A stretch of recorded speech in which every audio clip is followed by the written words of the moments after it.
परम सत्कारयोग इस हल्के दे MP साहब सरदार जसवीर सिंह डिंपा जी, इस हल्के दे MLA साहब राणा गुरजीत सिंह जी, श्री महेंद्र सिंह KP जी, साबका प्रधान पंजाब प्रदेश कांग्रेस कमेटी, साबका MP साबका मंत्री साहब, श्री मोहम्मद सदीक जी MP साहब, साढ़े सत्कारयोग चौधरी संतोख सिंह जी MP साहब, मेरे बड़े भी राजकुमार वेरका जी MLA साहब, नवतेज सिंह चीमा जी MLA साहब, बलविंदर सिंह धालीवाल जी, सुखपाल सिंह खैरा जी, हरजोत कमल जी, बलविंदर लाडी जी, संतोख सिंह भलाईपुर जी, जोगिंदर सिंह मान जी, श्रीमती दीप्ति उब्बल जी, ते साढ़े इत्थे दे SSP ते होर सारे अफसर साहबान, मेरे टूरिज्म डिपार्टमेंट दे additional chief secretary Sanjay ji, जिन्हों ने बड़ी मेहनत करके इस प्रोजेक्ट को इत्थे लेके आंदा है।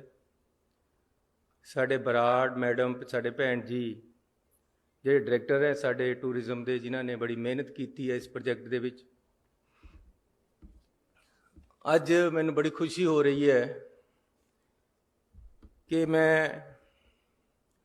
मुख सेवादार दा अहुदा संभालण तो पहला दे नाल लगदी पहली बार अपने लिए चानन मुनारा डॉक्टर अंबेडकर जी का म्यूजियम का उद्घाटन करने का माण प्राप्त कर रहा। अंबेडकर साहब की शख्सियत एक ऐसी शख्सियत है जिस तो सानू प्रेरणा मिलती है कि तुसी किसी भी गरीब लताड़े होए कजिही जी हालत विच भी पैदा हो, तुसी शिखर ते पहुंच सकते हो।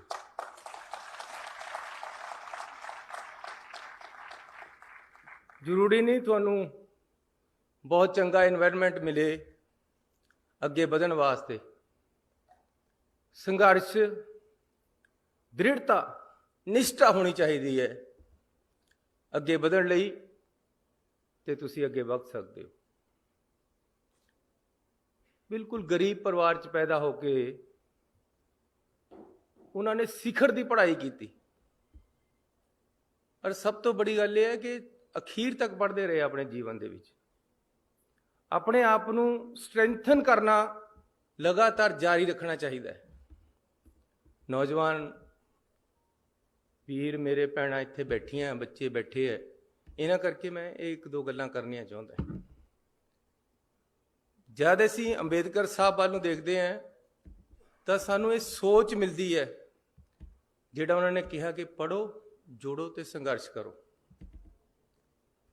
जिंदगी दे विच अगे बढ़न वास्ते लगातार अपने आप को स्ट्रेंथन करते रहना जरूरी है, जिस तरह उन्होंने किया है। उन्होंने हालात जिस तरीके दे सीगे उदों तां मतलब ये सी कि तुहानूं पानी नहीं थी खूह तो भरन दिंदे, दूर ही बैठना पैंदा सी। जे कोई बड़ा बंदा आ रहा है तो तुहानूं पासे होना पैंदा सी, नहीं तो फिर कोड़े खाने पैंदे सी। ऊच नीचता का इन्ना प्रभाव सी।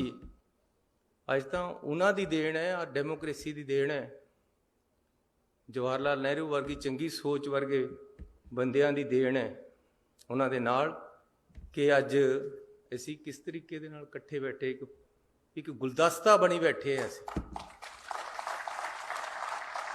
उदों नहीं सी, लेकिन उन्हां हालातां विच भी अगे बढ़े। हालात कहे जे भी होण, तुहानूं एक टीचा बना के अगे बढ़ना पएगा, तुसी बढ़ोगे। मंजिल उन्हीं को मिलती है जिनके सपनों में जान होती है। खाली पंखों से कुछ नहीं होता, हौसलों से परवान होती है। हौसले रखने पैणगे नौजवानों नूं, ਅੱਗੇ ਵਧਣ ਵਾਸਤੇ। ਮੈਂ ਵੀ ਇਸੇ ਤਰ੍ਹਾਂ ਪੜ੍ਹਿਆ ਇਹਨਾਂ ਨੂੰ ਦੇਖ ਦੇਖ ਕੇ। ਮੇਰੇ ਪਾਸ ਵੀ ਇੰਨੇ ਸਾਧਨ ਨਹੀਂ ਸੀ, ਲੇਕਿਨ ਮੈਂ ਪੜ੍ਹਿਆ ਹੈ ਔਰ ਅੱਜ ਤੱਕ ਪੜ੍ਹ ਰਿਹਾ। ਆਪਣੇ ਆਪ ਨੂੰ ਹਰ ਰੋਜ਼ ਕੋਸ਼ਿਸ਼ ਕਰਦਾ ਕਿ ਆਪਣੇ ਆਪ ਨੂੰ ਸਟਰੈਂਥਨ ਕਰਾਂ, ਤਾਕਤ ਲੈ ਕੇ ਆਵਾਂ ਆਪਣੇ ਆਪ 'ਚ। ਖਾਲੀ ਦਿਮਾਗੀ, ਜਿਸਮਾਨੀ, ਹਰ ਤਰ੍ਹਾਂ ਦੀ ਕੋਸ਼ਿਸ਼ ਤੁਹਾਨੂੰ ਕਰਦੇ ਰਹਿਣਾ ਪਏਗਾ। ਜਦ ਮੈਂ ਪੜ੍ਹਨ ਜਾਂਦਾ ਸੀ ਤਾਂ ਮੈਨੂੰ ਪਹਿਲਾਂ ਬਾਪੂ ਦੇ ਨਾਲ ਟੈਂਟ ਲਾਉਣ ਜਾਣਾ ਪੈਂਦਾ ਸੀ ਸਵੇਰੇ ਸਵੇਰੇ। ਫਿਰ ਸਕੂਲ ਜਾਂਦਾ ਸੀ ਮੈਂ ਜਾਂ ਕਾਲਜ। ਜਦ ਮੈਂ ਕਾਲਜ ਵਿੱਚ ਸੀ ਤਾਂ 2 ਮੱਝਾਂ ਦਾ ਟੋਕਾ 1 ਹਫ਼ਤੇ ਦਾ ਕਰਕੇ ਰੱਖ ਕੇ ਜਾਣਾ ਪੈਂਦਾ ਸੀ ਘਰ, ਜਿਹੜਾ ਬਾਅਦ ਦੇ ਵਿੱਚ ਚੱਲਦਾ ਸੀ, ਤੇ ਅਗਲੇ ਹਫ਼ਤੇ ਫੇਰ ਆ ਕੇ ਕਰਨਾ ਹੈ। ਇਹ ਮਿਹਨਤ ਲਗਾਤਾਰ ਇਸ ਤਰ੍ਹਾਂ ਇਹਨਾਂ ਹਾਲਾਤਾਂ 'ਚੋਂ ਵੀ ਤੁਸੀਂ ਅੱਗੇ ਨਿਕਲ ਸਕਦੇ ਹੋ। ਮੈਂ ਉਹਨਾਂ ਨੌਜਵਾਨਾਂ ਨੂੰ, ਉਹਨਾਂ ਨੂੰ ਕਹਿਣਾ ਚਾਹੁੰਦਾ ਕਿ ਤੁਸੀਂ ਹਾਲਾਤਾਂ 'ਚੋਂ ਅੱਗੇ ਵੱਧ ਸਕਦੇ ਹੋ। ਤੁਹਾਡਾ ਟੀਚਾ ਹੋਣਾ ਚਾਹੀਦਾ ਹੈ। ਮੇਰੀ ਸਕੂਲ ਦੇ ਵਿੱਚ ਕਦੇ ਫੀਸ ਹੀ ਨਹੀਂ ਲੱਗੀ। ਪਹਿਲਾਂ ਤਾਂ ਰਿਜ਼ਰਵੇਸ਼ਨ ਕਰਕੇ ਮਾਫ ਹੁੰਦੀ ਸੀ, ਉਸ ਤੋਂ ਬਾਅਦ ਮੈਂ ਖੇਲਣ ਲੱਗ ਗਿਆ। ਕਾਲਜ ਦੇ ਵਿੱਚ ਮੈਂ ਸਿਰਫ 1 ਵਾਰ ਫੀਸ ਦਿੱਤੀ ਹੈ। ਉਸ ਤੋਂ ਬਾਅਦ ਸਪੋਰਟਸ ਬੇਸ 'ਤੇ ਮੇਰੀ ਐਡਮਿਸ਼ਨ ਰਹੀ ਹੈ। 26 ਰੁਪਏ ਮੇਰੀ ਟੋਟਲ ਫੀਸ ਲੱਗਦੀ ਸੀ ਸਾਲ ਦੀ। ਫੀਸ ਵੀ ਫ੍ਰੀ ਅਤੇ ਕੱਪੜੇ ਵੀ ਫ੍ਰੀ। 150 ਰੁਪਈਆ ਮੈਨੂੰ ਨਾਲ ਕਾਲਜ ਸਟਾਈਪੈਂਡ ਦਿੰਦਾ ਸੀ ਪੜ੍ਹਨ ਦਾ ਉਹਨਾਂ ਦੇ ਕਾਲਜ ਦੇ ਵਿੱਚ। 150 ਰੁਪਈਏ ਦੇ ਨਾਲ ਹੀ ਮੈਂ ਆਪਣਾ ਖਰਚਾ ਕਰਦਾ ਸੀ। ਮੈਂ ਆਪਣੇ ਮਾਪਿਆਂ 'ਤੇ ਫਿਰ ਕਦੇ ਪੈਸਾ ਨਹੀਂ ਲਿਆ। ਜਦ ਮੈਂ 10ਵੀਂ ਕ੍ਰੋਸ ਕਰ ਗਿਆ, ਫਿਰ ਵਜ਼ੀਫੇ ਪਰੇ ਕੰਮ ਚੱਲਿਆ। ਵਜ਼ੀਫਾ ਖੇਡਾਂ ਦਾ, ਉਹਦੇ ਨਾਲ ਪੜ੍ਹਦਾ ਸੀ ਮੈਂ। ਹੈਂਡਬਾਲ ਖੇਡਦਾ ਰਿਹਾ। 3 ਵਾਰ ਅਸੀਂ ਗੋਲਡ ਮੈਡਲ ਜਿੱਤਿਆ ਹੈਂਡਬਾਲ ਦੇ ਵਿੱਚ, ਪੰਜਾਬ ਯੂਨੀਵਰਸਿਟੀ ਤੋਂ। ਪਹਿਲਾਂ ਮੈਂ BA ਕੀਤੀ, ਫਿਰ ਲਾਅ ਕਰ ਲਿਆ। ਜਦ ਮੈਂ ਪਹਿਲੀ ਵਾਰ MLA ਬਣਿਆ ਤਾਂ ਮੈਂ MBA ਕੀਤੀ PTU ਤੋਂ। ਮੈਂ ਇਹਦਾ ਸਟੂਡੈਂਟ ਵੀ ਹਾਂ। ਜਦ ਮੈਂ ਦੂਸਰੀ ਵਾਰ MLA ਬਣਿਆ ਤਾਂ ਮੈਂ ਪੰਜਾਬ ਯੂਨੀਵਰਸਿਟੀ ਤੋਂ MA ਕੀਤੀ ਪੋਲੀਟੀਕਲ ਸਾਇੰਸ ਦੀ। ਜਿਸ ਦਿਨ ਟਿਕਟਾਂ ਵੰਡਣੀਆਂ ਸੀ, ਦੇਖੋ ਤੁਸੀਂ, ਹੈਰਾਨੀ ਦੀ ਗੱਲ, ਉੱਧਰ ਟਿਕਟਾਂ ਵੰਡਣੇ ਦੀ ਮੀਟਿੰਗ ਹੋਣੀ ਸੀ, ਉੱਧਰ ਮੇਰਾ ਪੇਪਰ ਸੀਗਾ। ਮੈਂ ਕਿਹਾ ਜੀ ਮੈਂ ਤਾਂ ਪੇਪਰ ਜਾਣਾ। ਕਹਿੰਦੇ ਕੱਲ੍ਹ ਨੂੰ ਮੀਟਿੰਗ ਹੈ, ਨਹੀਂ ਮਿਸ ਕਰ ਸਕਦਾ। ਮੈਂ ਕਿਹਾ ਪੇਪਰ ਵੀ ਨਹੀਂ ਮਿਸ ਕਰ ਸਕਦਾ। ਕਿੰਨੀ ਗ੍ਰੇਟਨੈਸ ਹੈ ਰਾਹੁਲ ਗਾਂਧੀ ਦੀ। ਕਹਿੰਦੇ ਮੇਰਾ ਜਹਾਜ਼ ਲੈ ਜਾ। ਮੈਂ ਉਹਨਾਂ ਦੇ ਜਹਾਜ਼ ਪਰ ਆ ਗਿਆ। ਬਟ ਮੇਰਾ ਵੀ ਨਿਸ਼ਚਾ ਸੀ, ਉਹਦੀ ਵੀ ਦਿਆਲਤਾ ਸੀ ਕਿ ਮੈਨੂੰ ਜਹਾਜ਼ ਦੇਤਾ ਆਪਣਾ। ਮੈਂ ਉਹਨਾਂ ਦੇ ਜਹਾਜ਼ ਪਰ ਆ ਕੇ ਆਪਣੇ ਟੀਚਰ ਨੂੰ ਉੱਥੇ ਹੀ ਬੁਲਾਇਆ। ਰਸਤੇ ਵਿੱਚ ਅਸੀਂ ਪੜ੍ਹਦੇ ਆਏ, ਸਵੇਰੇ ਪੇਪਰ ਦਿੱਤਾ, ਸਾਰੀ ਰਾਤ ਸੁੱਤਾ ਨਹੀਂ। ਪੇਪਰ ਦੇ ਕੇ ਮੈਂ ਫਿਰ ਮੁੜ ਗਿਆ, MA ਪਾਸ ਹੋ ਗਿਆ। ਹੁਣ ਮੈਂ PhD ਕਰ ਰਿਹਾ ਹਾਂ, ਅਤੇ ਉਹ ਵੀ ਪੰਜਾਬ ਯੂਨੀਵਰਸਿਟੀ ਤੋਂ, ਇੰਡੀਅਨ ਨੈਸ਼ਨਲ ਕਾਂਗਰਸ 'ਤੇ ਕਰ ਰਿਹਾ। ਰਾਤ ਮੈਂ 2 ਵਜੇ ਵਿਹਲਾ ਹੋਇਆ, 2 ਤੋਂ 3 ਆਪਣੇ ਟੀਚਰ ਦੇ ਨਾਲ ਬੈਠਿਆ, ਕਿਉਂਕਿ ਮੈਂ ਕਿਸੇ ਤਰ੍ਹਾਂ ਵੀ ਦਸੰਬਰ ਦੇ ਵਿੱਚ ਆਪਣਾ ਥੀਸਿਸ ਸਬਮਿਟ ਕਰਨਾ ਹੈ। ਸੋ ਜਦ ਤੁਸੀਂ ਨਿਸ਼ਚਾ ਕਰੋਗੇ ਤਾਂ ਜ਼ਰੂਰ ਤਰੱਕੀ ਮਿਲੇਗੀ। मंजिल मिल ही जाएगी एक दिन, भटकते भटकते ही सही। गुमराह तो वो हैं जो घर से निकले ही नहीं।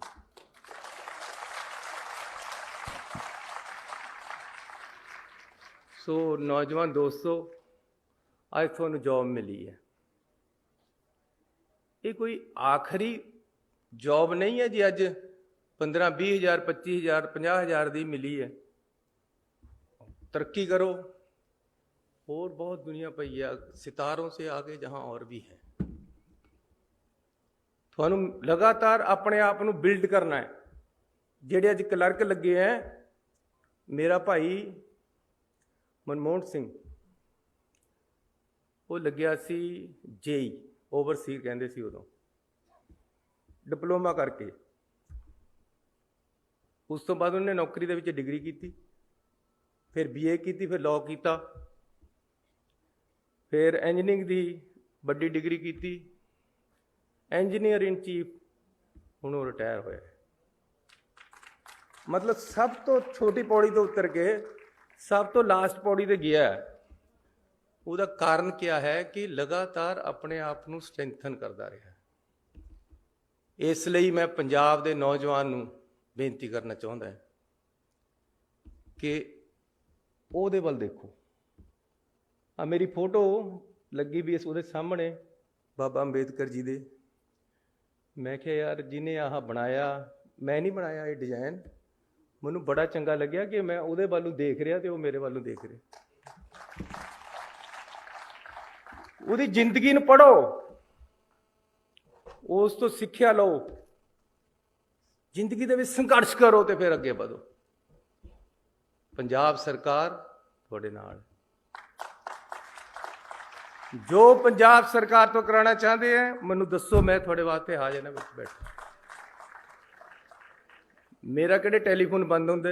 ਇਹ ਹੋ ਸਕਦਾ ਕਿ ਵੀ ਕਈ ਵਾਰ ਮੈਂ ਇੱਥੇ ਲੈਕਚਰ ਕਰ ਰਿਹਾ ਉੱਥੇ ਕਾਲ ਮਿਸ ਹੋ ਜੇ, ਲੇਕਿਨ ਖੁੱਲ੍ਹਾ ਹੈ ਹਰ ਟਾਈਮ, ਦਿਨ ਰਾਤ ਖੁੱਲ੍ਹਾ ਹੈ। ਨਾਲੇ ਰਾਤ ਮੈਨੂੰ 1:30 ਵਜੇ ਇੱਕ ਟੈਲੀਫੋਨ ਆ ਗਿਆ, ਬਾਈ ਜੀ ਗਲਤੀ ਮਾਫ ਪਾਈ ਸੀ, ਮੈਂ ਤੁਹਾਨੂੰ ਕਹਿੰਦਾ ਰਾਤ ਨੂੰ ਕਰ ਲਿਆ। ਮੈਨੇ ਨਹੀਂ, ਮੇਰੇ ਵਾਸਤੇ ਤਾਂ ਸਵੇਰੇ ਹੀ ਕਰ ਲੈ 1:30 ਵਜੇ। ਮੈਂ ਕਈਆਂ ਨੂੰ ਕਹਿੰਦਾ ਯਾਰ ਦਿਨ 'ਚ ਕਰ ਲੈ ਕਰ, ਪਰ ਕਈਆਂ ਦੀ ਆਦਤ ਹੈ ਕਿ ਰਾਤ ਨੂੰ ਨਹੀਂ ਕਰਨਾ। ਇੱਕ ਬਾਹਰ ਤੋਂ ਆ ਗਿਆ ਰਾਤ ਟੈਲੀਫੋਨ। ਇਸ ਤਰ੍ਹਾਂ ਕਿ ਮੈਨੂੰ ਆਦਤ ਹੈ ਕਿ ਮੈਂ ਬੈਲ ਬੰਦ ਕਰਕੇ ਨਹੀਂ ਸੌ ਸਕਦਾ ਟੈਲੀਫੋਨ ਦੀ, ਕਿਉਂਕਿ ਕਿਸੇ ਨੂੰ ਜ਼ਰੂਰਤ ਹੋ ਸਕਦੀ ਹੈ ਰਾਤ ਨੂੰ। ਉਹਨੇ ਮੈਨੂੰ ਨਾ ਮੈਂ ਚੱਕਿਆ ਤਾਂ ਪਤਾ ਨਹੀਂ ਕਹੀ ਜੀ ਐਮਰਜੈਂਸੀ ਹੋਵੇ ਉਹਨੂੰ। ਲੇਕਿਨ ਫਿਰ 1:30 ਵਜੇ ਵਾਲਾ ਜਿਹੜਾ ਜਗਾ ਦਿੰਦਾ, ਫਿਰ 2 ਵਜੇ ਵਾਲਾ ਜਗਾ ਦਿੰਦਾ, ਫਿਰ ਨੀਂਦ ਨਹੀਂ ਹੁੰਦੀ ਪੂਰੀ। ਪਰ ਇਹ ਹੈ ਕਿ ਮੈਂ ਆਪਣੀ ਆਦਤ 'ਤੇ ਮਜਬੂਰ ਹੈ ਕਿ ਮੈਂ ਟੈਲੀਫੋਨ ਬੰਦ ਕਰਕੇ ਨਹੀਂ ਸੌ ਸਕਦਾ, ਕਿਉਂਕਿ ਪਤਾ ਨਹੀਂ ਕਿਹਦਾ ਆ ਜਾਣਾ ਜ਼ਰੂਰਤ ਵਾਲੇ ਨੂੰ।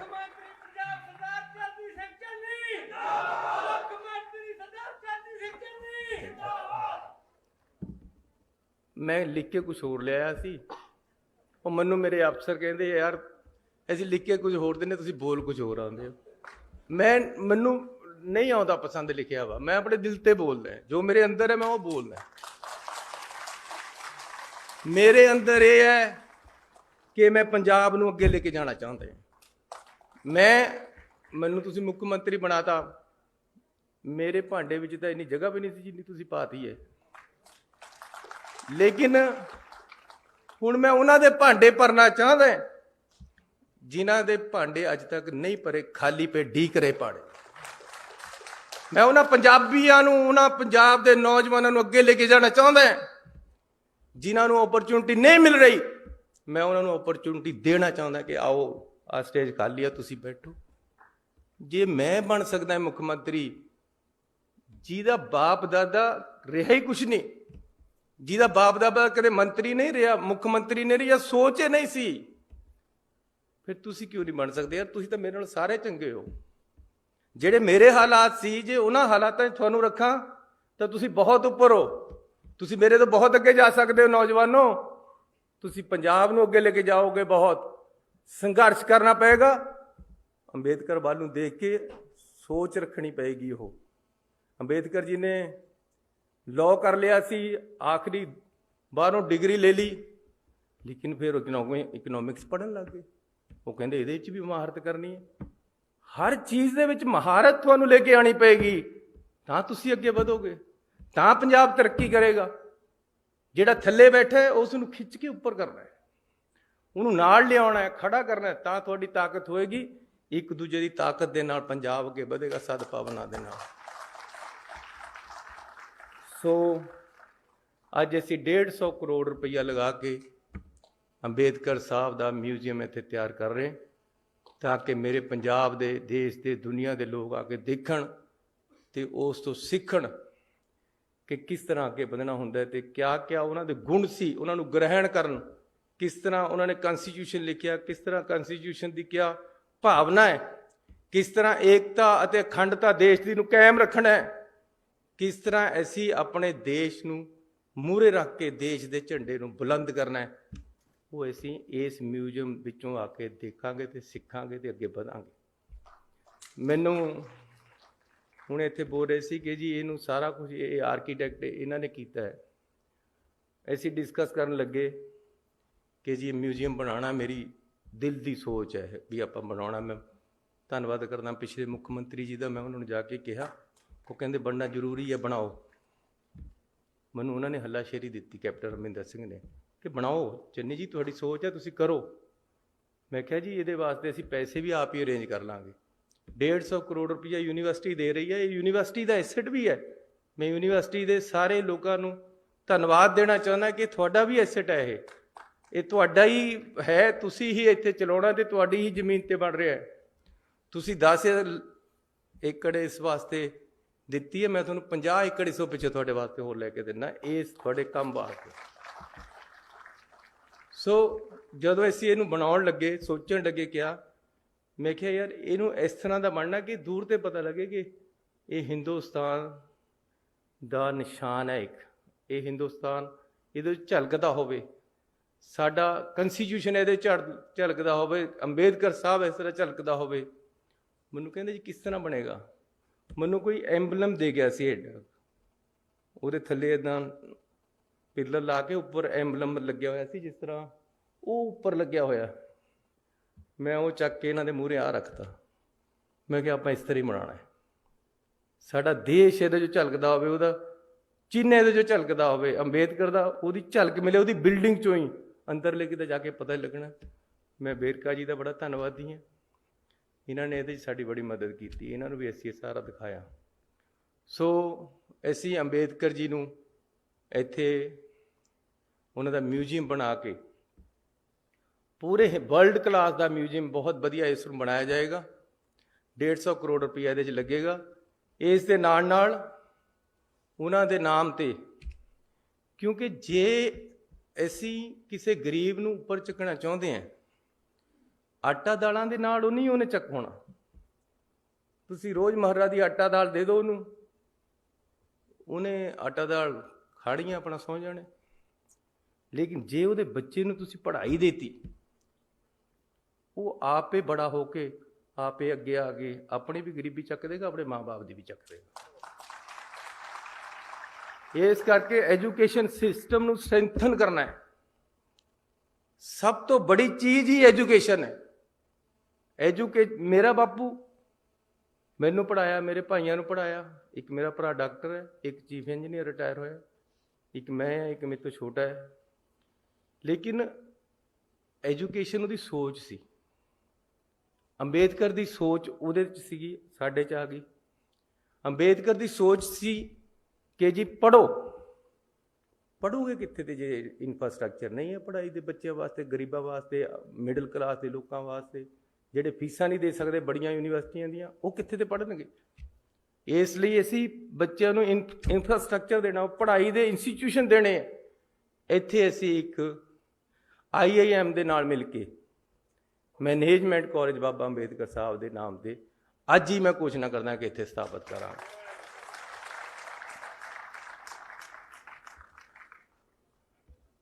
ਉਹਦਾ ਨਾਮ doctor Bhim Rao Ambedkar institute of management ਹੋਏਗਾ। IIM ਦੇ ਲੈਵਲ ਦਾ, ਅੰਮ੍ਰਿਤਸਰ ਦੀ IIM ਦੇ ਨਾਲ ਮਿਲ ਕੇ ਇਹ ਇੰਸਟੀਚਿਊਟ ਬਣੇਗਾ। ਇੱਕ ਸਕੂਲ ਆਫ ਅੰਬੇਦਕਰ ਥਾਟਸ ਦਾ ਬਣੇਗਾ ਇੱਥੇ, ਤਾਂ ਕਿ ਉਹਨਾਂ ਦੀ ਜਿਹੜੀ ਸੋਚ ਹੈ ਉਸ ਨੂੰ ਅੱਗੇ ਵਧਾਇਆ ਜਾ ਸਕੇ।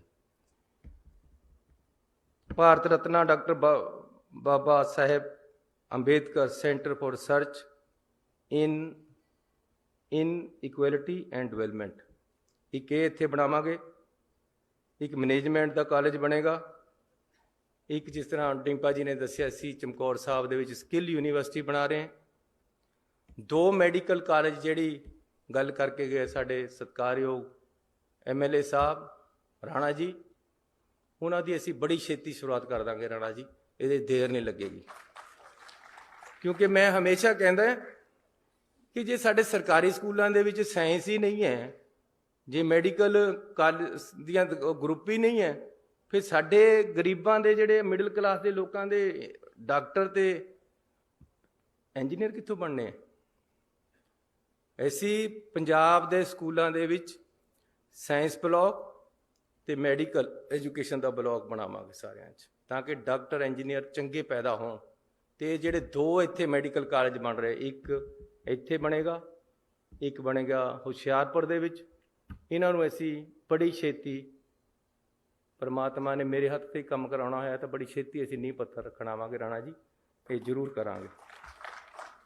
एक साडे पास बिल्डिंग पड़ी है, क्योंकि मैनू गुरु नानक साहब जी का 550वां जन्म दिहाड़ा मनाउण दा सुभाग प्राप्त होया सी। कैप्टन अमरिंदर सिंह जी ने ड्यूटी लगाई सी कि तुसीं ये काम संभो, तो मैनू इस गल की खुशी है कि वर्ल्ड वाइड इस गल की प्रशंसा हुई कि पंजाब सरकार ने जो गुरु नानक साहब का जन्म दिहाड़ा मनाया, जन्म साल मनाया, बहुत जबरदस्त उसकी शोभा चारे पासे सरकार को मिली। उत्थे साडी एक बिल्डिंग पई है, उहदे विच एक सुल्तानपुर लोधी असीं एक ITI कॉलेज खोलांगे। ये भी मैं ऐलान करके जा रहा, तो बड़ी छेती असीं इसे साल तो क्लासां शुरू कर देणियां। तुहानूं बधाई होवे इस चीज़ की। भुलੱਥ दे विच एक ब्लॉक दे विच असीं एक ITI खोलणी आ, ਉਹਦੇ ਤੇ 11 ਕਰੋੜ ਰੁਪਈਆ 10 ਕਰੋੜ ਰੁਪਈਆ ਲੱਗੇਗਾ। ਤੇ ਅਸੀਂ ਉਹ ਵੀ ਭੁਲੱਥ ਦੇ MLA ਸਾਹਿਬ ਬੈਠੇ ਆ, ਇਹਨਾਂ ਨੂੰ ਮੈਂ ਬੇਨਤੀ ਕਰਦਾ ਕਿ ਸਾਨੂੰ ਜਗ੍ਹਾ ਦੱਸ ਦਿਓ, ਜਗ੍ਹਾ ਤੁਸੀਂ ਦੇਣੀ ਹੈ, ਪੈਸੇ ਅਸੀਂ ਲਾਵਾਂਗੇ। ਰਾਣਾ ਜੀ ਮੇਰੇ ਬਹੁਤ ਹੀ ਸਤਿਕਾਰਯੋਗ ਆਗੂ ਹੈ, ਅਗਾਂਹ ਵਧੂ ਹੈ, ਇਹਨਾਂ ਦੀ ਸੋਚ ਹੈ, ਇੱਕ ਵਿਜ਼ਨ ਹੈ, ਮੈਂ ਉਸ ਦਾ ਸਤਿਕਾਰ ਕਰਦਾ। ਇਹਨਾਂ ਨੇ ਮੈਨੂੰ ਕਿਹਾ ਕਪੂਰਥਲੇ ਵਾਸਤੇ 10 ਕਰੋੜ ਰੁਪਈਆ ਕਪੂਰਥਲੇ ਦੇ ਸ਼ਹਿਰ ਨੂੰ ਅਸੀਂ ਦੇਵਾਂਗੇ। ਇਹਨਾਂ ਮੂਹਰੇ ਥਾਨ ਸਿੱਟ ਦੇਣਾ, ਜਿੱਥੇ ਜਿੱਥੇ ਸੁਆ ਕੇ ਜਿਹੜਾ ਕੁਝ ਪਾਉਣਾ ਪਾ ਲਵੇ। ਇੱਕ 4 ਕਰੋੜ ਰੁਪਈਆ ਇਹਨਾਂ ਨੂੰ ਚਾਹੀਦਾ ਹੈ, ਕੁਝ ਤਾਰਾਂ ਸ਼ਿਫਟ ਕਰਨੀਆਂ, ਉਹ ਵੀ ਇਹਨਾਂ ਪਾਸ ਪਹੁੰਚੇਗਾ। ਸੋ ਇੱਕ ਵਿਜ਼ਨ ਦੇ ਨਾਲ, ਇੱਕ ਸੋਚ ਦੇ ਨਾਲ, ਅਗਾਂਹ ਵਧੂ ਸੋਚ ਦੇ ਨਾਲ ਪੰਜਾਬ ਨੂੰ ਅੱਗੇ ਲੈ ਕੇ ਜਾਣਾ ਹੈ। ਮੇਰੇ ਪਾਸ ਰੋਡ ਮੈਪ ਹੈ। ਮੈਨੂੰ इस गल की मैं तैयारी करदे बड़ी देर हो गई है कि किस तरीके दे नाल पंजाब नूं अगे वधाउणा है। लेकिन पंजाब नूं जिहड़ी जोकां चिंबड़ियां भी हैं कि किसी दफ्तर जाओ, कहंदा जी अखां कन्नों नहीं झाकी जांदा जद तक थल्ले टेबल दे थल्ले नूं पैसे नहीं मिल जाते। ये चीज़ नहीं बर्दाश्त होनी मेरे ते, ये नहीं हो सकता। ਇਹਨੂੰ ਖਤਮ ਕਰ ਦਾਂਗਾ ਪੰਜਾਬ ਚੋਂ। ਮੈਨੂੰ ਜਿੰਨਾ ਕੁ ਟਾਈਮ ਮਿਲਿਆ ਹੈ ਤੁਸੀਂ ਇਹਦੇ 'ਚ ਦੇਖ ਲਿਓ ਕਿ ਬਿਲਕੁਲ ਸਿੱਧਾ ਹੋ ਜਾਏਗਾ ਕੰਮ, ਪਿਆਰ ਨਾਲ ਹੀ ਕਰਾਵਾਂਗਾ। ਮੈਂ ਮਿਊਨਿਸਪਲ ਕਮੇਟੀ ਦਾ ਪ੍ਰਧਾਨ ਸੀ, ਉਸ ਤੋਂ ਬਾਅਦ ਮੈਂ MLA ਵੀ ਰਹਿ ਲਿਆ, ਮੰਤਰੀ ਵੀ ਰਹਿ ਲਿਆ, ਹੁਣ ਤੁਸੀਂ ਮੁੱਖ ਮੰਤਰੀ ਬਣਾਤਾ ਹੈ। ਲੇਕਿਨ ਉਹ ਮੈਨੂੰ ਸਭ ਤੋਂ ਅੱਛਾ ਪੀਰੀਅਡ ਲੱਗਦਾ ਸੀ ਕਿ ਨੇੜੇ ਹੋ ਕੇ ਲੋਕਾਂ ਦੀ ਸੇਵਾ ਕਰਨੀ ਦੇ। ਤੇ ਕਮੇਟੀਆਂ ਦੇ ਵਿੱਚ 22% ਕਮਿਸ਼ਨ, मैं क्या ये गल बर्दाश्त नहीं होनी है। मैं बड़ा जोर लाया कि काम खत्म होवे, लेकिन ये नैक्सिस इन्ना तकड़ा बनया होया कि तोड़ना बड़ा औखा। एक प्रधान वदे बस च नहीं सी। मैं उदों सोचिया सी, मैं बहुत घट करता सी, वो गल नहीं लंबी सुनावांगा, कि मैं उन्होंने कहता सी कि नहीं इस तरह नहीं चलना। एक ऐसी और कूड़ा सुट्टण वाले डंप नहीं पे होंदे, ਹੁਣ ਇਹ ਅਖਬਾਰਾਂ ਵਾਸਤੇ ਨਹੀਂ ਹੈ ਗੱਲਾਂ, ਇਹ ਤੁਹਾਡੇ ਨਾਲ ਐਸੇ ਹਾਲ ਦੇ ਵਿੱਚ ਕਰ ਰਿਹਾ। ਉਹ ਡੰਪ ਖਰੀਦਣੇ ਸੀ। ਉਹ ਮੈਂ ਕਿਹਾ ਯਾਰ ਇਹ ਤਾਂ ਬੜੇ ਮਹਿੰਗੇ ਲਗਾ ਰਹੇ ਹੋ। ਮੈਂ ਕਿਹਾ ਠੇਕੇਦਾਰ ਦਾ ਟੈਲੀਫੋਨ ਬਣਾਓ। ਮੈਂ ਠੇਕੇਦਾਰ ਨੂੰ ਕਿਹਾ, ਮੈਂ ਕਿਹਾ ਯਾਰ ਇੰਨੇ ਦੇ ਨਹੀਂ ਪੈਸੇ, ਸਾਨੂੰ ਤਾਂ ਇੰਨੇ ਦੇ ਮਿਲਦੇ ਆ। ਕਹਿੰਦਾ ਜੀ ਦੇ ਤਾਂ ਇੰਨੇ ਦੇ ਦਊਂਗਾ, ਜਿਹਨੇ ਤੁਹਾਨੂੰ ਮਿਲਾ ਕੇ ਦਿੱਤਾ, ਜਿਹੜੇ ਤੁਹਾਡੇ ਨਾਲ ਈਓ ਬੈਠਾ ਹੈ, ਇਹਨੂੰ ਕਹਿ ਦਿਓ। ਮੈਂ ਸਪੀਕਰ ਲਗਾਇਆ ਹੋਇਆ ਸੀ ਐਂ ਕਰਕੇ। ਉਹ ਕਹਿੰਦਾ ਮੈਂ ਜ਼ਹਿਰ ਖਾ ਲੈਣਗੇ ਮੇਰੇ ਬੱਚੇ, ਤੂੰ ਪ੍ਰਧਾਨ ਜੀ ਜੋ ਕਹਿੰਦੇ ਉਹੀ ਕਰਦਾ। ਇਹ ਸੋਚ ਹੋਈ ਵੀ ਹੈ ਕਿ ਜੇ ਉੱਪਰ ਦੇ ਪੈਸੇ ਨਹੀਂ ਲੈਂਦੇ ਤਾਂ ਜ਼ਹਿਰ ਖਾਣੇ ਵਾਲਾ ਕੰਮ ਹੋ ਗਿਆ। ਤਨਖਾਹ ਨੂੰ ਕੁਝ ਸਮਝਦੇ ਨਹੀਂ ਕਈ ਲੋਕ। ਬਹੁਤ ਲੋਕ ਇਮਾਨਦਾਰ ਹੈ ਪੰਜਾਬ ਦੇ ਵਿੱਚ, ਬਹੁਤ ਜਨਤਾ ਇਮਾਨਦਾਰ ਹੈ, ਬਹੁਤ ਅਫਸਰ ਇਮਾਨਦਾਰ ਹੈ। ਕਿਸੇ ਇੱਕ ਫੀਲਡ ਦੇ ਵਿੱਚ ਜੇ ਤੁਸੀਂ ਕਹੋ ਸਾਰੇ ਮਾੜੇ ਇਹ ਨਹੀਂ ਹੋ ਸਕਦੇ, ਜੇ ਤੁਸੀਂ ਕਹੋ ਸਾਰੇ ਚੰਗੇ ਇਹ ਨਹੀਂ ਹੋ ਸਕਦੇ। ਹਰ ਫੀਲਡ ਦੇ ਵਿੱਚ, ਹਰ ਜਾਤੀ ਦੇ ਵਿੱਚ, ਹਰ ਧਰਮ ਦੇ ਵਿੱਚ ਚੰਗੇ ਵੀ ਲੋਕ ਬਹੁਤ ਜ਼ਿਆਦਾ ਹੈ, ਮਾੜੇ ਵੀ ਬਹੁਤ ਜ਼ਿਆਦਾ ਹੈ, ਕਈਆਂ 'ਚ ਬਹੁਤ ਘੱਟ ਹੈ। ਲੇਕਿਨ ਕਰਪਸ਼ਨ ਇਹ ਬਰਦਾਸ਼ਤ ਨਹੀਂ ਹੋਣੀ ਪੰਜਾਬ ਦੇ ਵਿੱਚ ਜਦ ਤੱਕ ਜਾਂ ਮੈਂ ਹਟ ਜਾਵਾਂਗਾ ਜਾਂ ਕਰਪਸ਼ਨ ਹਟ ਜਾਏਗੀ, ਦੋਨਾਂ 'ਚੋਂ ਇੱਕ ਚੀਜ਼ ਹਟੇਗੀ। ਇਹਦੇ ਵਾਸਤੇ ਨੌਜਵਾਨਾਂ ਨੂੰ ਮੇਰਾ ਸਾਥ ਦੇਣਾ ਪੈਣਾ ਹੈ। ਨੌਜਵਾਨ ਅੱਗੇ ਆਵੇ। ਜਿਹੜਾ ਬੰਦਾ ਪੈਸੇ ਮੰਗਦਾ ਹੈ ਨਾ, ਉਹਨੂੰ ਫੜ ਕੇ ਖੜ ਜਾਓ ਉਸੇ ਟਾਈਮ। ਮੈਨੂੰ ਟੈਲੀਫੋਨ ਕਰੋ, ਮੇਰਾ ਟੈਲੀਫੋਨ ਖੁੱਲ੍ਹਾ। ਮੈਨੂੰ ਉੱਥੇ ਵੀ ਆਉਣਾ ਪੈ ਗਿਆ ਤਾਂ ਆ ਜਾਵਾਂਗਾ। ਹੁਣ ਕਿਆ ਕਰਿਆ ਹੋਇਆ, ਕਿ ਜੀ ਮੈਂ ਕਈ ਬੰਦਿਆਂ ਨੂੰ ਫੜਾਉਣ ਦੀ ਕੋਸ਼ਿਸ਼ ਕਰੀ। ਮੈਂ ਕਿਹਾ ਯਾਰ ਇਹਨੂੰ ਫੜਾਓ, ਬੰਦੇ ਨੇ ਤੰਗ ਕਰਿਆ ਵਾ। ਵਿਜੀਲੈਂਸ ਵਾਲੇ ਕਹਿੰਦੇ ਜੀ ਪਹਿਲਾਂ ਸਾਡੇ ਪਾਸ ਆਡੀਓ ਪ੍ਰੂਫ ਚਾਹੀਦਾ ਜੀ ਕੋਈ, ਫਿਰ ਇਹਨੂੰ ਫੜਾਂਗੇ। ਹੁਣ ਆਡੀਓ ਪ੍ਰੂਫ ਅਗਲਾ ਦਿੰਦਾ ਤੁਹਾਨੂੰ? ਕਹਿੰਦੇ ਜੀ ਉਹਨੂੰ ਮੋਬਾਈਲ ਪਰ ਕਾਲ ਕਰੋ, ਪੈਸੇ ਮੰਗੇ, ਫਿਰ ਸਾਡੇ ਪਾਸ ਸਬੂਤ ਆਊਗਾ, ਫਿਰ ਅਸੀਂ ਖੋਲਾਂਗੇ। ਇਹ ਸਭ ਮਿਲੇ ਹੋਏ ਸੀ ਇਹ ਲੋਕ, ਇਹ ਹੈਗੇ ਆ। ਇਹਨਾਂ ਨੂੰ ਖਤਮ ਕਰਨਾ ਇਸ ਚੀਜ਼ ਚੋਂ। ਤੁਸੀਂ ਪੰਜਾਬ ਦੇ ਲੋਕ ਖਤਮ ਕਰਨਗੇ, ਮੈਂ ਨਹੀਂ ਇਕੱਲਾ ਕਰ ਸਕਦਾ। ਪੰਜਾਬ ਦੇ ਲੋਕਾਂ ਨੂੰ ਉੱਠਣਾ ਪਏਗਾ। ਇਹ ਜਿਹੜੇ ਸਾਨੂੰ ਜੋਕਾਂ ਚਿੰਬੜੀਆਂ, ਇਹਨਾਂ ਨੂੰ ਖਤਮ ਕਰਨਾ ਹੈ। ਉਹਦੇ ਵਾਸਤੇ ਪੰਜਾਬ ਦਾ ਨੌਜਵਾਨ ਅੱਗੇ ਆਵੇ ਤਾਂ ਇਹ ਖਤਮ ਹੋਏਗੀ। ਨੌਜਵਾਨੀ ਦੇ ਵਿੱਚ ਕ੍ਰਾਂਤੀ ਹੁੰਦੀ ਹੈ। ਉਹ ਭਗਤ ਸਿੰਘ ਦੀ ਫੋਟੋ ਨੂੰ ਦੇਖਦਾ ਹੈ। ਮੈਂ ਹੁਣ ਭਗਤ ਸਿੰਘ ਜੀ ਦੇ ਜਾ ਕੇ ਪੈਰੀ ਹੱਥ ਲਗਾ ਕੇ ਆਇਆ, ਮੱਥਾ ਟੇਕ ਕੇ ਆਇਆ ਝੁਕ ਕੇ। ਜਿਹੜੇ ਮੁੰਡੇ ਦੇ ਕਮਰੇ ਦੇ ਵਿੱਚ ਜਾਂ ਗੱਡੀ ਦੇ ਉੱਪਰ ਜਾਂ ਮੋਬਾਈਲ ਦੇ ਉਰੇ ਭਗਤ ਸਿੰਘ ਦੀ ਫੋਟੋ ਲੱਗੀ ਵੀ, ਸਮਝ ਲਓ ਇਹ ਬੰਦਾ ਕੰਮ ਦਾ ਹੈ, ਉਹਦੀ ਸੋਚ ਸਹੀ ਹੈ। ਭਗਤ ਸਿੰਘ ਨੂੰ ਦੇਖਣਾ ਪਏਗਾ, ਨੌਜਵਾਨਾਂ ਨੂੰ ਉਹਦੀ ਸੋਚ ਨੂੰ ਦੇਖਣਾ ਪਏਗਾ। ਕ੍ਰਾਂਤੀ ਲਿਆਉਣੀ ਪਏਗੀ ਦੇਸ਼ ਦੇ ਵਿੱਚ, ਹਰ ਸੂਬੇ ਦੇ ਵਿੱਚ। ਤੇ ਇਸ ਤਰ੍ਹਾਂ ਦੇ ਜਿਹੜੀ ਕਰਪਸ਼ਨ ਹੈ, ਗਲਤ ਕੰਮ ਹੈ, ਪੁੱਠੇ ਤਰੀਕੇ ਨਾਲ ਹਰ ਕੰਮ ਕਰਾਉਣਾ ਚਾਹੁੰਦਾ ਹਰ ਕੋਈ, ਸਿੱਧੇ ਤਰੀਕੇ ਨਾਲ ਕਰਾਉਣਾ ਨਹੀਂ ਚਾਹੁੰਦਾ, ਲਾਈਨ 'ਚ ਕੋਈ ਲੱਗਣਾ ਨਹੀਂ ਚਾਹੁੰਦਾ। ਉਹ ਕਹਿੰਦਾ ਜੀ ਮੈਨੂੰ ਇੱਧਰ ਨੂੰ ਕੱਢ ਕੇ ਸਭ ਤੋਂ ਮੂਹਰੇ ਖੜਾ ਕਰ ਦਿਓ, ਬਸ ਇਹ ਸੋਚ। ਫਿਰ ਮੈਂ VIP ਹੈ, ਕਿਆ ਕਰਨਾ VIP ਯਾਰ। ਮੇਰੇ ਆਲੇ ਦੁਆਲੇ ਮੈਂ ਜਿੱਦਣ ਮੁੱਖ ਮੰਤਰੀ ਬਣਿਆ, ਮੈਂ ਕਿਹਾ ਯਾਰ ਕਿੱਥੇ ਫਸ ਗਿਆ ਮੈਂ। ਇੰਨੀ ਜਨਤਾ ਪਿੱਛੇ, ਇੰਨੀ ਜਨਤਾ ਅੱਗੇ, ਇੰਨੀਆਂ ਗੱਡੀਆਂ ਅੱਗੇ ਪਿੱਛੇ। ਮੈਂ ਕਿਹਾ ਇਹਨਾਂ ਨੂੰ ਹਟਾਓ ਯਾਰ ਮੇਰੇ ਆਲੇ ਦੁਆਲੇ ਤੇ, ਮੈਂ ਆਜ਼ਾਦ ਬੰਦਾ। ਮੈਨੂੰ ਕਿਹਨੇ ਮਾਰਨਾ? ਕਿਆ ਦੱਸੋ ਮੈਨੂੰ, ਮਾਰ ਕੇ ਕਿਸ ਨੂੰ ਕਿਆ ਮਿਲਣਾ? ਲੇਕਿਨ ਤੁਸੀਂ ਪਤਾ ਤੁਹਾਨੂੰ ਕਿੰਨੀ ਸਿਕਿਉਰਿਟੀ ਹੈ ਮੇਰੀ? 1000 ਬੰਦਾ ਮੇਰੀ ਸਿਕਿਉਰਿਟੀ ਪਰ ਹੈ। 200 ਗੱਡੀਆਂ ਮੈਨੂੰ ਦੇਤੀਆਂ। ਮੇਰੇ ਤਾਂ ਕਮਰੇ ਜਿੱਡੀਆਂ ਗੱਡੀਆਂ ਇਹਨੇ ਬਾਦਲਾਂ ਨੇ ਖਰੀਦੀਆਂ ਹੋਈਆਂ। ਮੈਂ ਹੁਣੇ ਆਇਆ, ਕਮਰੇ ਜਿੱਡੀ ਗੱਡੀ ਹੈ, 2 ਕਰੋੜ ਰੁਪਏ ਦੀ ਕਹਿੰਦੇ ਆਉਂਦੀ। ਉਹ ਯਾਰ ਗਰੀਬਾਂ ਪਰ ਲਾ ਦਿੰਦੇ ਇਹ ਪੈਸਾ। ਉਈਓ 8 ਗੱਡੀਆਂ ਮੇਰੇ ਅੱਗੇ ਪਿੱਛੇ ਫਿਰਦੀਆਂ। ਮੈਂ ਆਪਣੇ ਸੈਕਟਰੀ ਸਾਹਿਬ ਨੂੰ, ਰਾਹੁਲ ਤਿਵਾੜੀ ਜੀ ਬੈਠੇ, ਮੈਂ ਇਹਨੂੰ ਰਸਤੇ 'ਚ ਕਹਿ ਰਿਹਾ ਸੀ, ਮੈਂ ਕਿਹਾ ਉਹ ਸਿਕਿਉਰਿਟੀ ਦਾ ਕਿਆ ਬਣਿਆ, ਕਾਹਦੇ ਵਾਸਤੇ 1000 ਬੰਦਾ ਪਿੱਛੇ ਘੁਮਾਇਆ ਹੋਇਆ? ਕਹਿੰਦੇ ਜੀ ਇੰਟੈਲੀਜੈਂਸ ਵਾਲੇ ਕਹਿੰਦੇ ਵੀ ਅਸੀਂ ਨਹੀਂ ਘੱਟ ਕਰ ਸਕਦੇ, ਜੇ ਕੱਲ੍ਹ ਨੂੰ ਕੋਈ ਗੱਲ ਹੋ ਜਾਵੇ। ਮੈਂ ਕਿਹਾ ਯਾਰ ਜੇ ਕੱਲ੍ਹ ਕੋਈ ਹੋਗੀ ਤਾਂ ਮੈਂ ਜ਼ਿੰਮੇਵਾਰ ਹੈ, ਭੇਜੋ ਇਹਨਾਂ ਨੂੰ। ਕਿਆ ਕਰਨਾ 1000 ਬੰਦਾ? 5-7 10 ਬੰਦੇ ਚਲੋ ਠੀਕ ਹੈ। ਕਈ ਜਗ੍ਹਾ ਲੋਕ ਵੀ ਜ਼ਿਆਦਾ ਅੱਗੇ ਨੂੰ ਆ ਜਾਂਦੇ ਕਿ ਮਿਲਣਾ ਹੀ ਜ਼ਰੂਰ ਹੈ, ਥੋੜ੍ਹਾ ਜਿਹਾ ਤਰੀਕੇ ਨਾਲ ਉਹਨਾਂ ਨੂੰ ਸੈੱਟ ਕਰ ਦੇਣਗੇ। ਉਹ ਇਸ ਤੋਂ ਜ਼ਿਆਦਾ ਤਾਂ ਕੁਛ ਨਹੀਂ। ਸਿੰਬਲ ਬਣ ਗਿਆ ਇੱਕ ਕਿ ਜੀ ਗਨਮੈਨ ਇੰਨੇ ਜ਼ਿਆਦਾ ਪਿੱਛੇ। ਹੁਣ ਮੈਂ ਸੁਖਬੀਰ ਬਾਦਲ ਥੋੜ੍ਹੋ ਯਾਰ ਵੀ ਮੈਂ ਦਿਖਾਣਾ ਕਿ ਜੀ ਐਡੀ ਬੜੀ ਕਾਰਵਾਈ ਆ ਰਹੀ ਹੈ, ਕਿਉਂਕਿ ਲੋਕਾਂ ਦੇ ਪਿੱਛੇ ਲੱਗਦੀ ਨਹੀਂ। ਉਹ ਇਹਨਾਂ ਦੀ ਉਹ ਲਾਈ ਫਿਰੀ ਜਾਂਦੇ ਆ। ਪਬਲਿਕ ਉਹਨਾਂ ਦੇ ਨਾਲ ਤੁਰਨੇ ਨੂੰ ਤਿਆਰ ਨਹੀਂ। ਉਹ ਕਹਿੰਦੇ ਚਲੋ ਇਹੀ 1000 ਬੰਦਾ ਪਿੱਛੇ ਸਿਕਿਉਰਿਟੀ ਦੇ ਨਾਂ ਪਰ ਪਿੱਛੇ ਤੋਰ ਲਓ। ਇਸ ਕਰਕੇ ਨੌਜਵਾਨ ਵੀਰੋ, ਇਹ ਸਮਝ ਲਓ ਤੁਹਾਡਾ ਭਰਾ ਮੁੱਖ ਮੰਤਰੀ ਹੈ ਤੇ ਤੁਹਾਨੂੰ ਐਡਜਸਟ ਕਰਨਾ ਹੈ।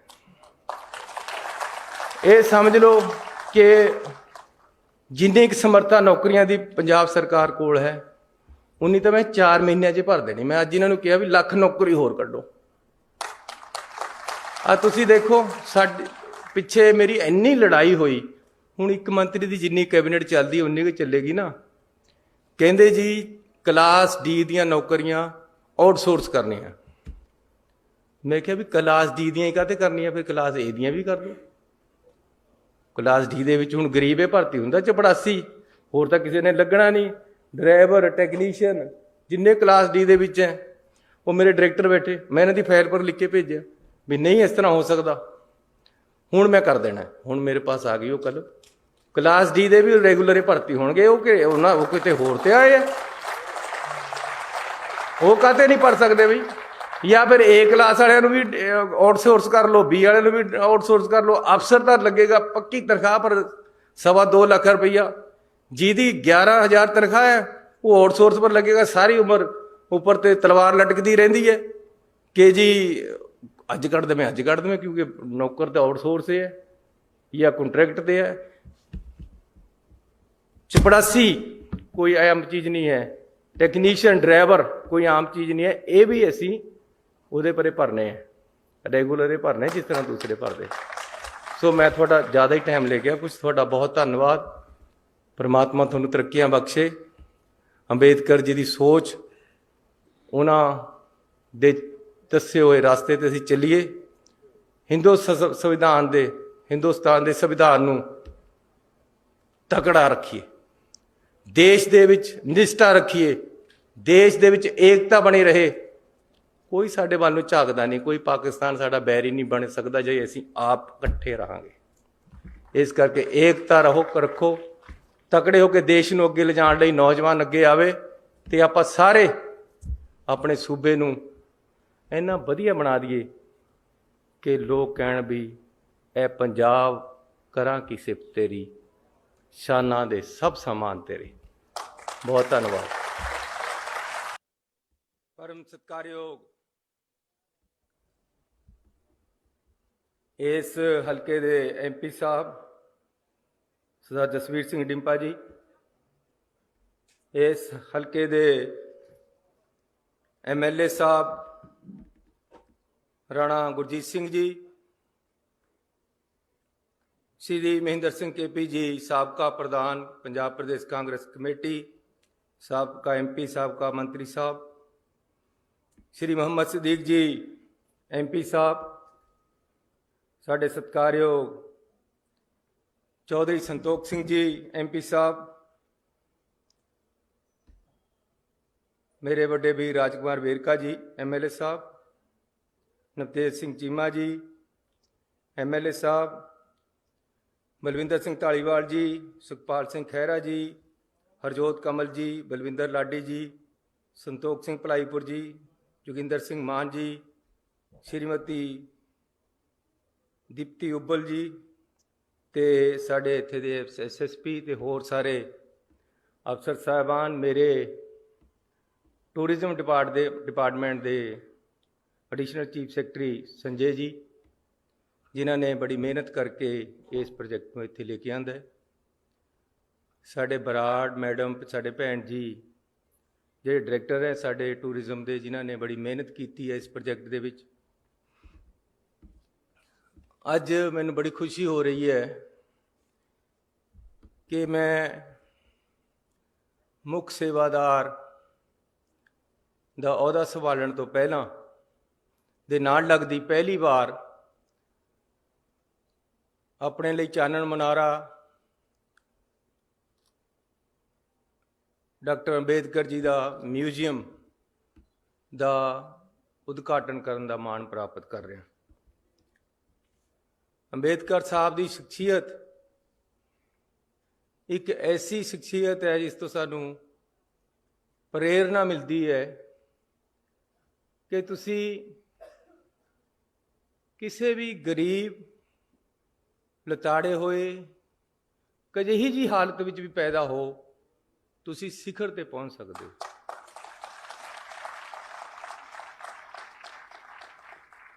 जरूरी नहीं तुहानू बहुत चंगा एनवायरनमेंट मिले अगे बढ़न वास्ते, संघर्ष दृढ़ता निष्ठा होनी चाहिए है अगे बढ़न लई, ते तुसी अगे बढ़ सकते हो। बिल्कुल गरीब परिवार च पैदा होके उन्होंने शिखर की पढ़ाई की, और सब तो बड़ी गल यह है कि अखीर तक पढ़ते रहे अपने जीवन के विच। अपने आप को स्ट्रेंथन करना लगातार जारी रखना चाहिए है। नौजवान वीर मेरे भैणां इत्थे बैठियां, बच्चे बैठे है, इन्हां करके मैं एक दो गल्लां करनियां चाहुंदा। जद असी अंबेडकर साहब वाल देखते हैं तो सानू ये सोच मिलती है जिहड़ा उन्होंने कहा कि पढ़ो, जोड़ो ते संघर्ष करो। जिंदगी दे विच अगे बढ़न वास्ते लगातार अपने आप को स्ट्रेंथन करते रहना जरूरी है, जिस तरह उन्होंने किया है। उन्होंने हालात जिस तरीके दे सीगे उदों तां मतलब ये सी कि तुहानूं पानी नहीं थी खूह तो भरन दिंदे, दूर ही बैठना पैंदा सी। जे कोई बड़ा बंदा आ रहा है तो तुहानूं पासे होना पैंदा सी, नहीं तो फिर कोड़े खाने पैंदे सी। ऊच नीचता का इन्ना प्रभाव सी। अज तो उन्हां दी देन है, डेमोक्रेसी की देन है ਜਵਾਹਰ ਲਾਲ ਨਹਿਰੂ ਵਰਗੀ ਚੰਗੀ ਸੋਚ ਵਰਗੇ ਬੰਦਿਆਂ ਦੀ ਦੇਣ ਹੈ ਉਹਨਾਂ ਦੇ ਨਾਲ ਕਿ ਅੱਜ ਅਸੀਂ ਕਿਸ ਤਰੀਕੇ ਦੇ ਨਾਲ ਇਕੱਠੇ ਬੈਠੇ ਇੱਕ ਗੁਲਦਸਤਾ ਬਣੀ ਬੈਠੇ ਹਾਂ ਅਸੀਂ। ਉਦੋਂ ਨਹੀਂ ਸੀ, ਲੇਕਿਨ ਉਹਨਾਂ ਹਾਲਾਤਾਂ ਵਿੱਚ ਵੀ ਅੱਗੇ ਵਧੇ। ਹਾਲਾਤ ਕਹੇ ਜੇ ਵੀ ਹੋਣ, ਤੁਹਾਨੂੰ ਇੱਕ ਟੀਚਾ ਬਣਾ ਕੇ ਅੱਗੇ ਵਧਣਾ ਪਏਗਾ, ਤੁਸੀਂ ਵਧੋਗੇ। मंजिल उन्हीं को मिलती है जिनके सपनों में जान होती है। खाली पंखों से कुछ नहीं होता, हौसलों से परवान होती है। हौसले रखने पैणगे नौजवानों नूं अगे बढ़न वास्ते। मैं भी इसी तरह पढ़िया इन्हां नूं देख देख के। मेरे पास भी इन्ने साधन नहीं सी, लेकिन मैं पढ़िया है और अज तक पढ़ रहे हैं। अपने आप को हर रोज कोशिश करदा कि अपने आप को स्ट्रेंथन करा, ताकत लेके आवा अपने आप च। खाली दिमागी जिस्मानी हर तरह की कोशिश तुहानूं करते रहना पेगा। जब मैं पढ़न जांदा सी तां मैनूं पहलां बापू दे नाल टेंट लाउण जाना पैंदा सी सवेरे सवेरे, फिर स्कूल जाता सी मैं या कालेज। जब मैं कालेज विच सी तां 2 मझां दा टोका एक हफ्ते का करके रख के जाना पैंदा सी घर, जिहड़ा बाद दे विच चलदा सी ते अगले हफ्ते फिर आके करना है। ये मेहनत लगातार इस तरह इन्हां हालातां चों भी तुसीं अगे निकल सकदे हो। मैं उन्हां नौजवानां नूं उन्हां नूं कहना चाहुंदा कि तुसीं हालातां चों अगे वध सकदे हो, तुहाडा टीचा होना चाहिए है। मेरी स्कूल दे विच कदे फीस ही नहीं लगी। पहला तो रिजर्वेशन करके माफ होंदी सी, उस तो बाद मैं खेलन लग गया। कालेज दे विच मैं सिर्फ एक बार फीस दिती है, उस तो बाद स्पोर्ट्स बेस ते मेरी एडमिशन रही है। 26 रुपये मेरी टोटल फीस लगती सी साल दी। फीस भी फ्री ते कपड़े भी फ्री। 150 रुपया मैनू नाल कालेज स्टैपन दिंदा सी पढ़न दा। उन्हां दे कालेज दे विच 150 रुपये दे नाल ही मैं अपना खर्चा करता सी। मैं अपने मापियां ते फिर कदे पैसा नहीं लिया। जब मैं 10वीं क्रॉस कर गया फिर वजीफे परे काम चलिया। अब वजीफा खेडां दा उहदे नाल पढ़दा सी। मैं हैंडबॉल खेडदा रहा, 3 बार ऐसी गोल्ड मैडल जित्तिया हैंडबॉल दे विच पंजाब यूनीवर्सिटी तो। पहला मैं BA की, फिर लॉ कर लिया। जब मैं पहली बार MLA बनया तो मैं MBA की PTU तो, मैं तो स्टूडेंट भी हैं। जब मैं दूसरी बार MLA बनया तो मैं पंजाब यूनीवर्सिटी तो MA की पोलीटिकल साइंस की। जिस दिन टिकटां वंडणियां सी, देखो तुसीं हैरानी की गल, उधर टिकटां वंडने की मीटिंग होनी सी, उधर मेरा पेपर सीगा। मैं क्या जी मैं तो पेपर जाना। कहते कल नूं मीटिंग है, नहीं मिस कर सकता। मैं क्या पेपर भी नहीं मिस कर सकता। कितनी ग्रेटनेस है राहुल गांधी दी। कहते मेरा जहाज ले जा। मैं उन्होंने जहाज पर आ गया। मेरा भी निष्ठा सी, उहदी भी दयालता सी कि मैनू जहाज देता अपना। मैं उन्होंने जहाज पर आके अपने टीचर नूं उत्थे ही बुलाया। रस्ते में असीं पढ़ते आए, सवेरे पेपर दिता, सारी रात सुता नहीं। पेपर दे के मैं फिर मुड़ गया, MA पास हो गया। हुण मैं PhD कर रहा तो वह भी पंजाब यूनीवर्सिटी तो इंडियन नैशनल कांग्रेस से कर रहा। रात मैं 2 बजे विहला होया, 2 तो 3 अपने टीचर के नाल बैठे हैं, क्योंकि मैं किसी तरह भी दिसंबर दे विच अपना थीसिस सबमिट करना है। सो जब तुसी निश्चा करोगे तो जरूर तरक्की मिलेगी। मंजिल मिल ही जाएगी एक दिन। भटकते भटकते ही सही, गुमराह तो वो हैं जो घर से निकले ही नहीं।